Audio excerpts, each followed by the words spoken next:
China is one of the 21st century's most consequential nations. It has never been more important to understand how the country is governed and what its leaders and its people actually want and believe. Welcome to Pecology, the podcast that unpacks China's evolving political system and the trajectory of China's domestic and foreign policy. I'm your host, Henrietta Levin, Senior Fellow with the Freeman Chair in China Studies at CSIS. This is Pecology.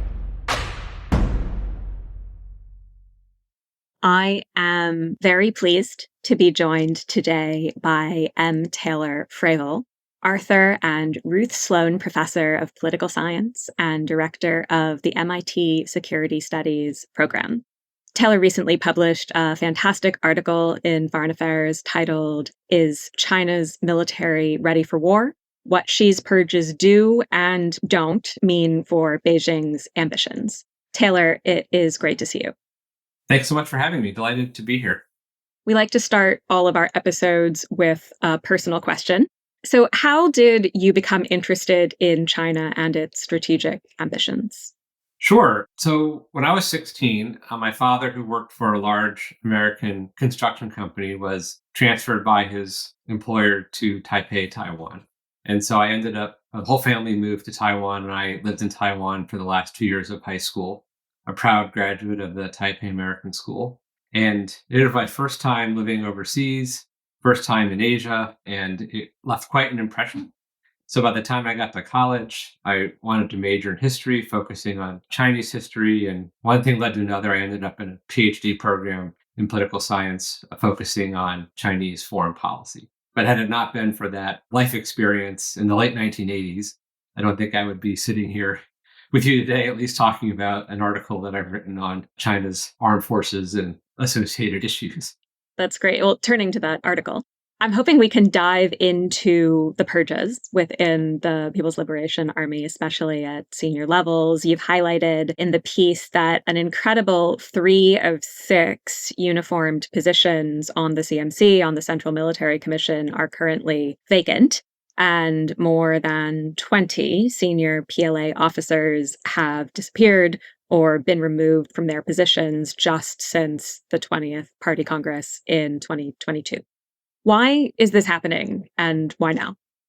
Well, it's a terrific question, and one I'm not sure we can satisfactorily answer. I think the first thing we have to say, or that I have to say, anyone who's looking at corruption in the PLA has to say, we don't have a lot of information, right? And so the party itself releases very few details regarding individual cases. The details that they do release may or may not reflect the underlying reason for their dismissal or removal, and so on and so forth. So we really are, in some ways, trying to nail Jell-O to a wall, right? This is just a very challenging topic to understand. But I think in general, there are probably 3 or 4 reasons why senior military officers would be purged. The first would be graft, particularly related to weapons development programs and sort of construction projects. This clearly was an issue for the defense minister, Li Shangfu, and related investigations of the weapons development department in the CMC that he directed before becoming a defense minister. China's undergone just a massive modernization of its armed forces where, it spends increasingly large amounts of money on arming and equipping and sort of preparing the PLA to fight. And that creates opportunities to skim off the top, to use inferior materials, and so on and so forth, right? And this is a classic problem in China more generally. That's not at all probably unique to the PLA. The second reason would be engaging in bribery, especially related to promotions. This has also been sort of a long-standing issue, and why it is probably also relevant today, given that one of the CMC members who was removed oversaw the political work department under the CMC. This basically refers to kind of a pay-to-pay scheme where officers will pay to get promoted and then in turn expect to be paid when they promote people sort of below them. This, of course, raises questions about whether or not the most qualified people are being promoted or simply the wealthiest or best connected. The third would have to do with politics within the PLA, specifically whether or not individuals were trying to create kind of their own power centers and jockey for influence, especially within the CMC, such that it would actually disrupt the functioning of the CMC and the PLA more generally. And so this also seems quite plausible with respect to Miaohua and perhaps He Weidong as well. He Weidong was vice chairman who has not been seen publicly since the end of the National People's Congress back in March. And then the last reason might be simply the fact that senior officers were not performing as she had hoped they would perform, right? So a question of competence. And this, of course, is also hard to assess because we don't have very specific details on what she is expecting the PLA to do. We don't have full spectrum assessments of how they're performing against his criteria. But I think suffice to say, he probably also believes that at least some of the officers are not living up to his expectations and simply wants to sort of try to clean house. A related issue here would be the ongoing kind of reform of the PLA that started in the end of 2015, right when the four general departments were sort of replaced by 15 subordinate departments under the CMC with the aim of improving the PLA's ability to conduct joint operations. And this was a massive sweeping overhaul, probably the largest organizational change to the PLA since the late 1950s. And it simply may be that it's not working as well as he had hoped, or as maybe as well as he had expected. And therefore, changes at the top were also needed. We're about 10 years in from these reforms, more or less. And so it's sort of an opportunity perhaps to take stock, assess whether or not sort of the objectives behind those reforms are being met. And if not, seek to bring in new personnel who may be more able to carry them out. So that's just one area where we could see, questions of competence. There could be other ones as well that would be more specific to individual services or programs, what have you. There may be a larger concern that the PLA is still really not ready to do what it has to do, which is to sort of fight and win informatized and intelligentized. These are the Chinese terms, not my terms. Local conflicts. And in contrast to purges that we may have seen prior to 2022, I mean, she has had personally selected all of the CMC officials who've now been purged more recently. And what do you make of she turning on his chosen lieutenants? Thanks so much for mentioning that. In fact, I forgot to mention the fifth reason why purges happened, which is that you're part of a rival faction, right? And this is, essentially what accounts for the first wave of purges of the PLA when she first took office between, 2012 and say 2015, particularly going after the two former vice chairmen, Xu Caiho and Guo Boshong, right? These were Jiang Zemin's generals. And so she really needed to eradicate Jiang's influence from sort of the PLA leadership. So that's a fifth possible reason. But it bears upon your question because, of course, all of the individuals who've been removed have been promoted by Xi. They've been placed on this CMC at different party congresses, overseen by Xi, and so on and so forth. A couple points to make here. First, I think it demonstrates that Xi is still very much in charge of the PLA, right? If he can turn against those people he promoted. Second, he may have to punish them even more severely than perhaps other people because they were individuals that he selected, right? In order to show that even if you are perceived to have had a close tie with Xi, or in fact, you may have had a close tie with Xi, that does not sort of absolve you from not carrying out your duties in whatever way is deemed to be most important, whether it's not being too corrupt, not skimming too much money, not building an alternative power center, and so forth, right? And so if people or if officers close to Xi thought they had some protection, right, to engage in these other kinds of longstanding practices that have always bedeviled the PLA sort of officer corps and high command, I think Xi's willingness to go after them indicates that I wanted to say no one is above the law, but there's no law here that's particularly relevant. So no one is basically above Xi, so to speak, right? That you still have to fundamentally carry out your duty as he hopes that you would. So, in thinking about these factors you've described, excessive graft, because of course everyone's corrupt, but excessive graft, bribery related to promotions, the politics of the PLA, competence concerns, and then the implications of the PLA reform process and potential assessments of its success. In thinking about all of that, what does the current situation and these removals say, in your view, about President Xi's overall confidence in the PLA at this stage? The short answer has to be not great. Normally, one does not replace a large section of the leadership of an organization if they are confident or pleased with how it's performing. Because it's going so well. Right, because it's going well. That's usually not a reason why one is removed. So clearly, he, in a very general sense, presumably, I mean, I've never met Xi, I can't really say what he thinks, but probably believes that it's not living up to his expectations. There's certainly evidence of this in sort of a roundabout way if we look at the goals that Xi has set for the PLA to make great progress in its modernization by its 100th anniversary of the PLA in 2027. This year also coincides with information released by sort of Bill Burns that this is the year in which he had called upon the PLA to be ready to carry out a successful invasion of Taiwan and so forth, right? And so beyond that, right, there's the 2035 benchmark for the PLA itself to be basically modernized, and then the mid-century benchmark of being world class. But obviously, 2035 is only 10 years from now. 2027 is only 2 years from now. And I think if Xi believed things were on track, he might not have decided to replace so many senior officers and essentially, remove now, as you mentioned in the beginning, right? Half of the uniformed officers on the CMC are no longer holding their positions and they have not been replaced, right? And this historically is actually quite rare to see such a vacuum in sort of the highest levels of leadership of the PLA. So presumably things are not going well from his standpoint, and that probably reduces his confidence in the PLA to perform as he would want it to perform along the time frame that he has set for the PLA to be able to carry out those missions.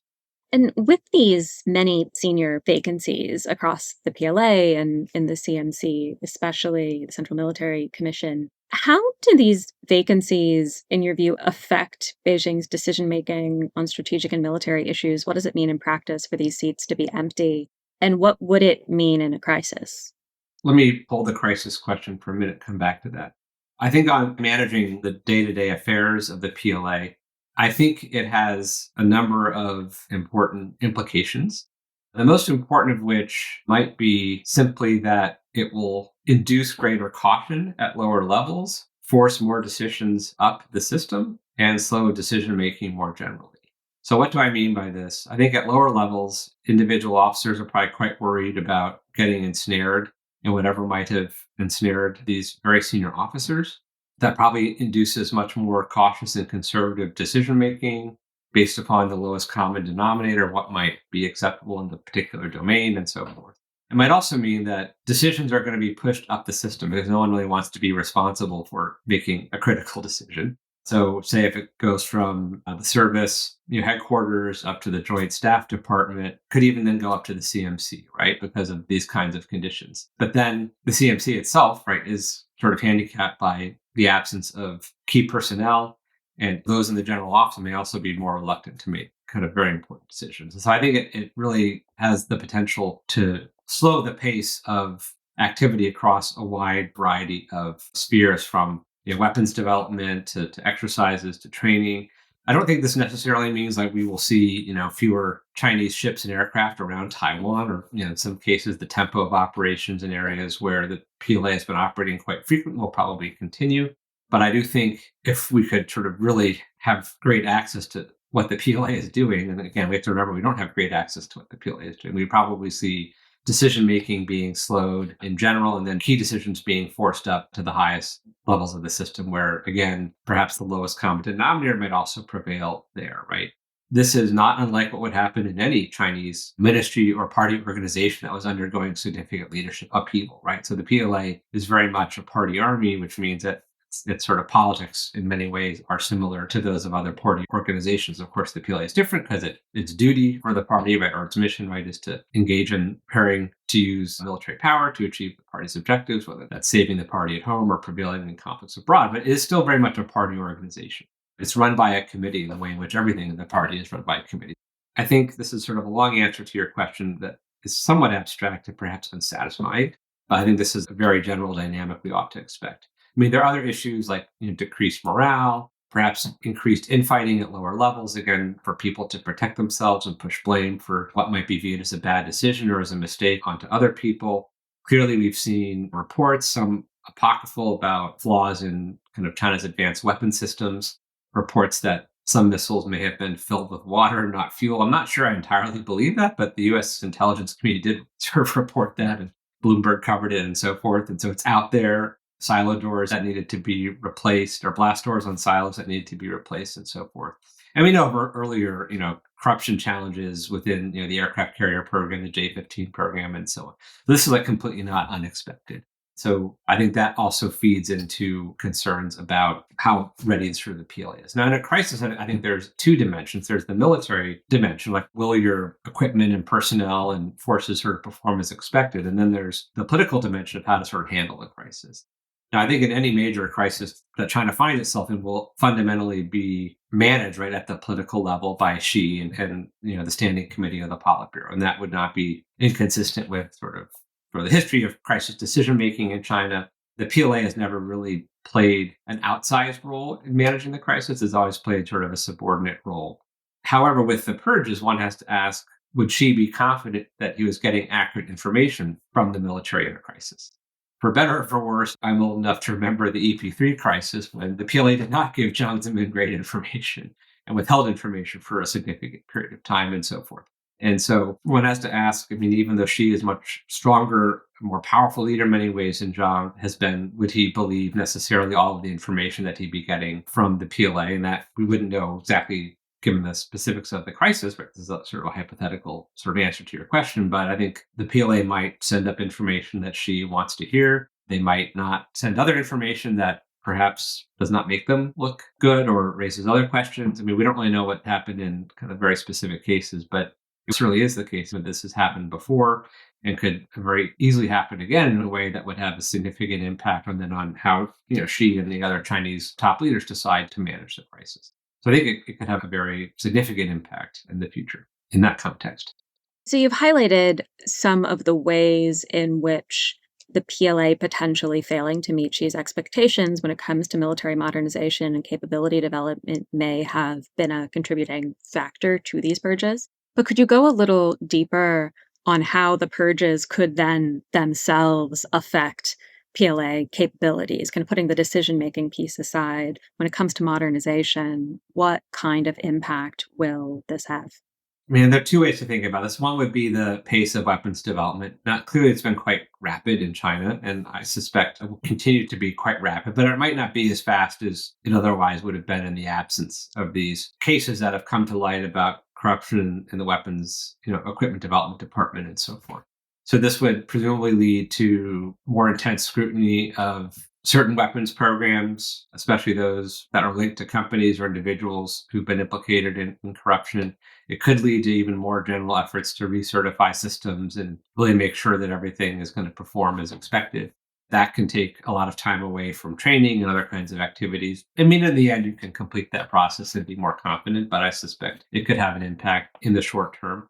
I think the broader impact is one that's much harder to sort of uncover, which is to say what this it means for the successful conduct of joint operations, right? And joint operations, especially kind of given modern military technology, essentially require decentralizing decision making to very low levels within a military organization.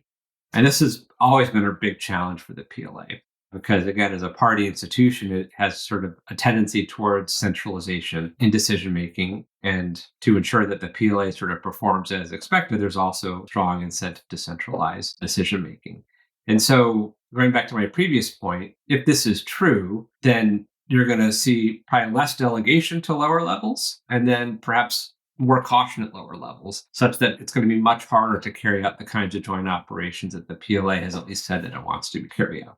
And so this would manifest itself in not just the invasion scenario that's often talked about, but also in a quarantine operation or a blockade operation, anything that really requires kind of sustained coordination among many different units. We see glimpses in the exercises since 2022 around Taiwan about how the PLA is thinking about doing this. But those exercises, I think, only really tell us so much. And some of them, there wasn't necessarily that much jointness in the first place. And so if this really is what the PLA needs, what it says it wants to do to be able to fight and win future wars, the sort of decision paralysis that I talked about earlier, right, is going to have a pretty significant impact on that kind of performance, at least for a period of time to come. I don't think any of these effects are permanent. I think they will have the greatest impact in the short to medium term. Clearly, right, having a modern, effective military is an important goal for Xi Jinping, and if these purges can help overcome some of the impediments to that, I think over time, right, we will revert back to seeing a PLA on the steeper trajectory that we've witnessed over the last 2 decades.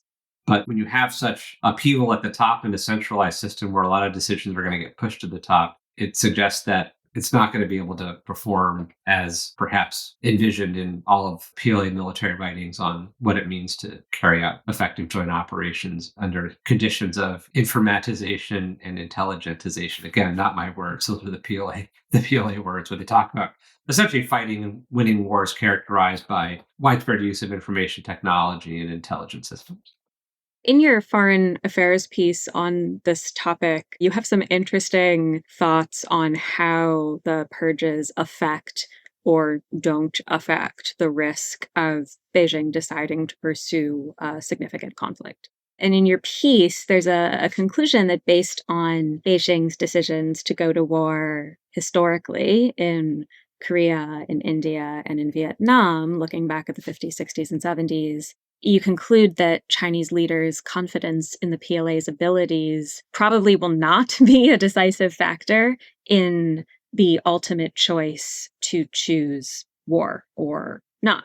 And so, historically, what are the factors that have trumped readiness in the CCP's military decision making? I think if I had to pick one factor, it would be the perception of the threat that China faced. In Korea, the notion that you'd have US forces adjacent to China's border, along the Yalu River was seen as unacceptable at the time, right? And so something had to be done. If the US had not crossed the 38th parallel, just hypothetically, it's not clear China would have intervened. If North Korean forces had performed better, it's not clear that China would have intervened, right? So, in many ways, that decision unfolded very rapidly. North Korea did not request Chinese support, I believe, October 1st. Even though it's clear that they would need Chinese support earlier, they didn't make the formal request. China then very quickly tries to make a decision. The Politburo convenes, or the Standing Committee of the Politburo, and I think the Central Committee were meeting at that time to decide what to do.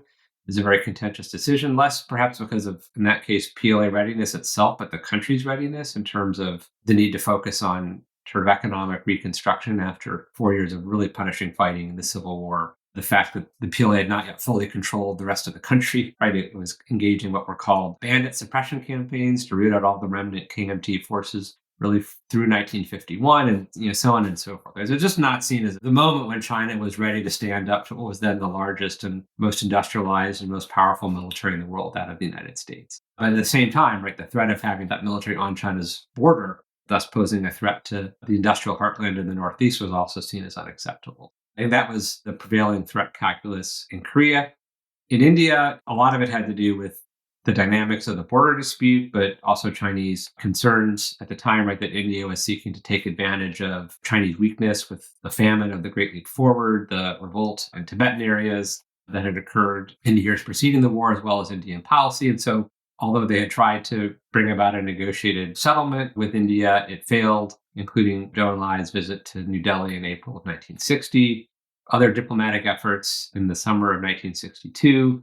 And so I think ultimately, when there was a crisis in a particular part of the border, China decided that the only way that they would be able to bring about stability and reduce Indian pressure was to destroy the Indian forces that had been, from their standpoint, right, the view, it's sort of the source of the problem, along with India's broader reluctance, again, from their standpoint, to enter into some kind of negotiations. And so I think, again, if you roll back the clock and ask what might be different and how that would change the Chinese calculus with respect to India, one could sort of go through a number of factors related to Indian policy, China's economic conditions, and so forth.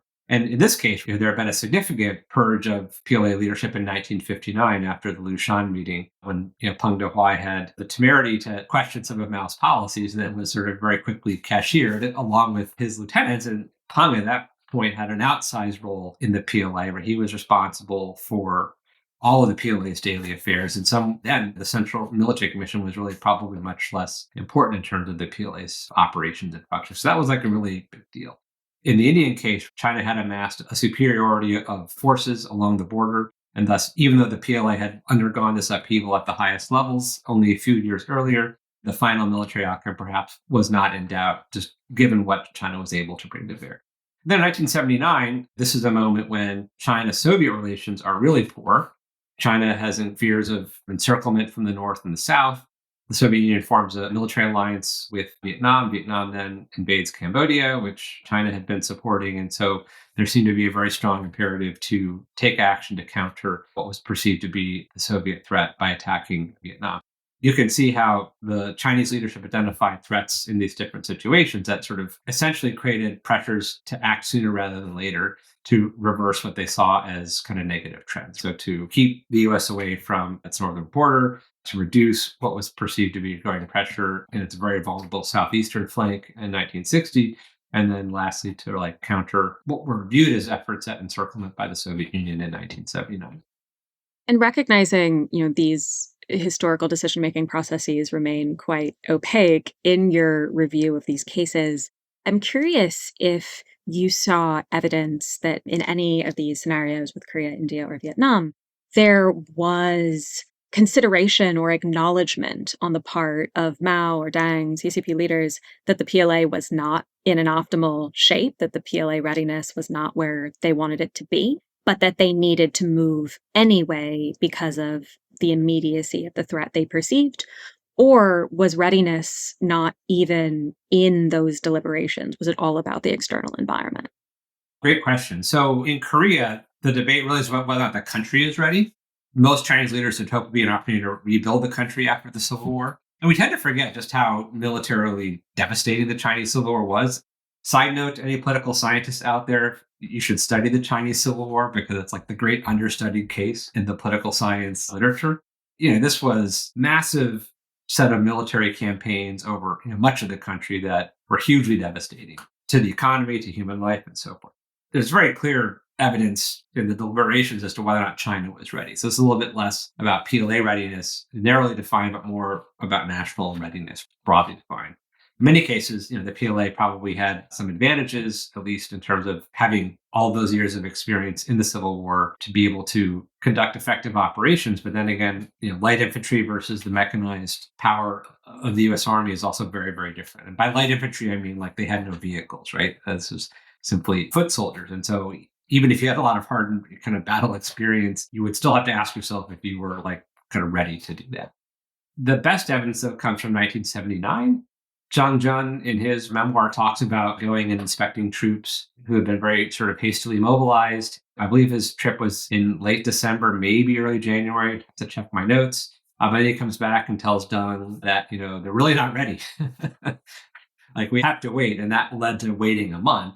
But lo and behold, when you look at how the PLA performed in 1979, they were very much not ready. They had limited war aims. It was sort of described as a pedagogical war, right, to quote, teach Vietnam a lesson. So there was never a desire to seize and hold large pieces of Vietnamese territory, but they did want to demonstrate that they could threaten the capital.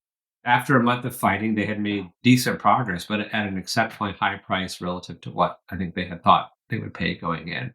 That was a conflict where they knew they weren't ready for two reasons. One, the Cultural Revolution had been incredibly harmful in terms of military readiness within the PLA. They did not do a lot of military training in the Cultural Revolution. They engaged in a lot of political campaigns. Also, the recruitment cycle had just begun. And so they had lots of new troops who had received little or no training who were involved in the fight. And so it's not surprising how they performed and sort of the high price that they paid on the battlefield, but Chinese leaders knew that. And so that's probably the single best case in terms of readiness, acknowledgement of a lack of readiness, and a decision to fight, nevertheless. And in each of these cases, you have pointed out that regardless of this apparently demonstrated lack of readiness, the CCP leadership saw these operations as conflicts of necessity, not choice or opportunity, is how you phrase it in the piece. And I think that's a really important perspective to highlight, in part because to an American ear or a Vietnamese ear, I think that is a difficult perspective to understand. I mean, you mentioned Deng famously describing the 1979 invasion of Vietnam as necessary to teach Vietnam a lesson. And I mean, that sounds like a choice more than a necessity. And so, can you help us understand the CCP's view of this idea of military necessity? I'm not sure the CCP has a particular view, but I'll go back to what we talked about a minute ago in terms of their threat perceptions at the time, right? And so in all three cases, I think they believe they faced severe, significant, and growing threats that left them, from their assessment of the implication of these threats, with no choice other than to fight. Now, the way in which they, particularly in Korea and Vietnam, fighting here was less about, again, seizing large amounts of territory and creating new facts on the ground than it was signaling kind of resolve and trying to shape the political calculus of its opponents, right? So to keep India from placing pressure, on the southwestern frontier, weaken the Soviet encirclement attempt. The success of these operations probably merits another discussion. Is probably pretty successful in the case of India, less successful in the case of Vietnam, because Vietnam stayed in Cambodia for quite a period of time, but then Soviet-Chinese relations began to change around 1982, such that it's a little harder to assess the success of the 1979 campaign. Also, in all three of these cases, as I think I mentioned, right, the Chinese leadership felt it was essentially facing a growing window of vulnerability, such that if they didn't act, their situation would only get worse. And so they're trying to arrest negative trends as they saw it in their relationship with key adversarial states.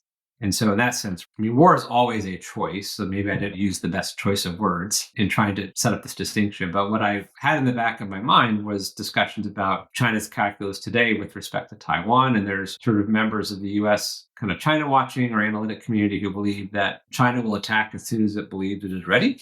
And this sort of builds on the idea that, right, states can engage in discretionary uses of force once they're strong enough. And I think what I was at least trying to underscore was that the most significant historical instances when China has used force in the past, they have not been discretionary uses of force. They have not occurred at moments when the PLA and the Chinese leadership felt it was strong enough to prevail in any number of scenarios and thus decided it would just be better to get whatever they wanted through military means rather than through diplomatic means or other means. And so that's really what I sort of had in mind, which is to say, if the PLA is undergoing a tough period at the moment, if its readiness has been harmed to some degree, we should not be sanguine about what that means in terms of how China might view its threat environment and when it might believe, again, force from its standpoint would be necessary to protect what it sees as its core or vital interests.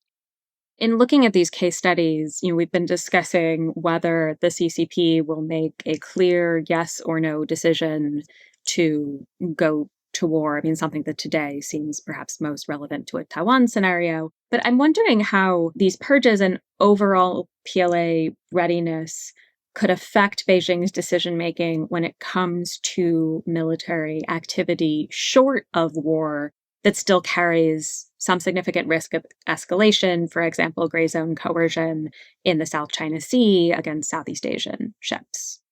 I wouldn't expect to see a significant change in gray zone activities that are sort of well underway. So, what we see around Taiwan or what we see in the South China Sea, particularly in the South China Sea, right, these have been ongoing for quite some period of time. Despite the most recent episode involving a Chinese destroyer ramming a Chinese Coast Guard vessel, mistakenly, presumably, there seem to have been fairly stable rules of engagement. It ebbs and flows, of course, with the tactical situation on the water. So I wouldn't expect necessarily like a major reduction in gray zone activity. I might expect, and it would be very hard to know, and maybe we'll find out soon, instructions or orders, right, to really make sure that there's no incident that could in turn precipitate a crisis.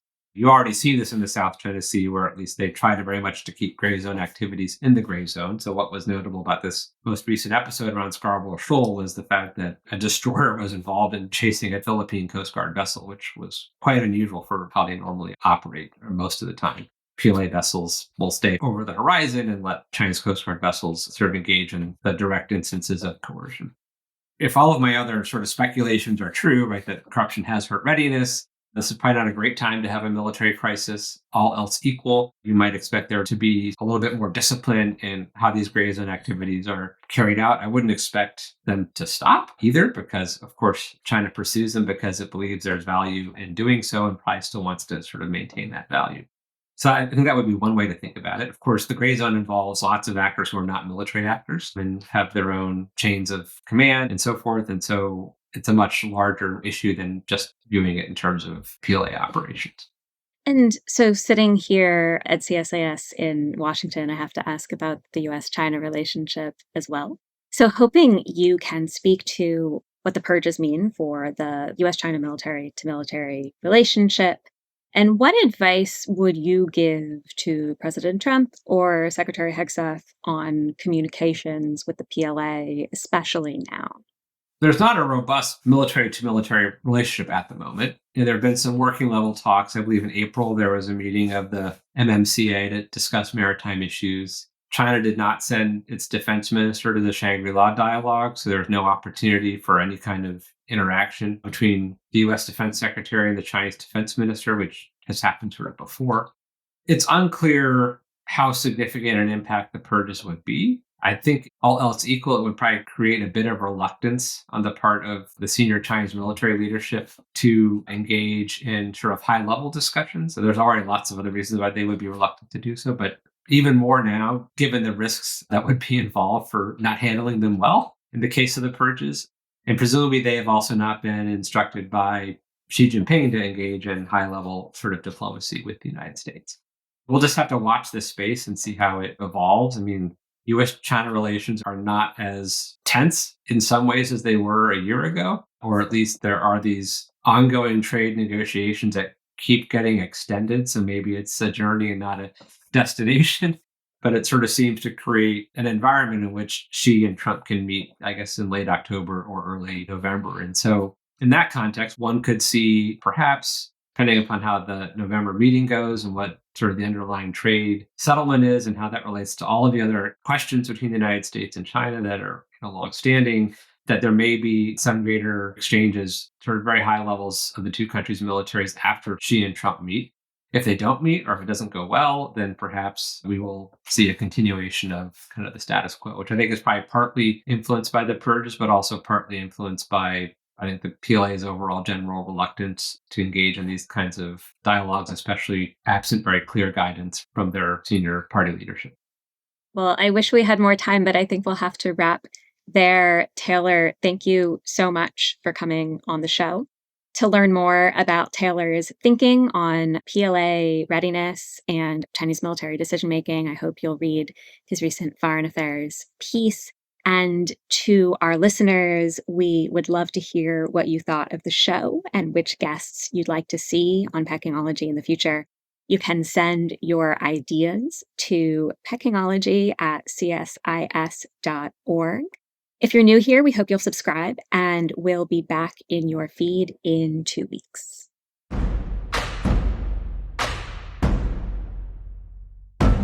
If you enjoyed this podcast, check out our larger suite of CSIS podcasts. You can listen to them all on major streaming platforms like Apple Podcasts and Spotify. Visit csis.org/podcasts to see our full catalog.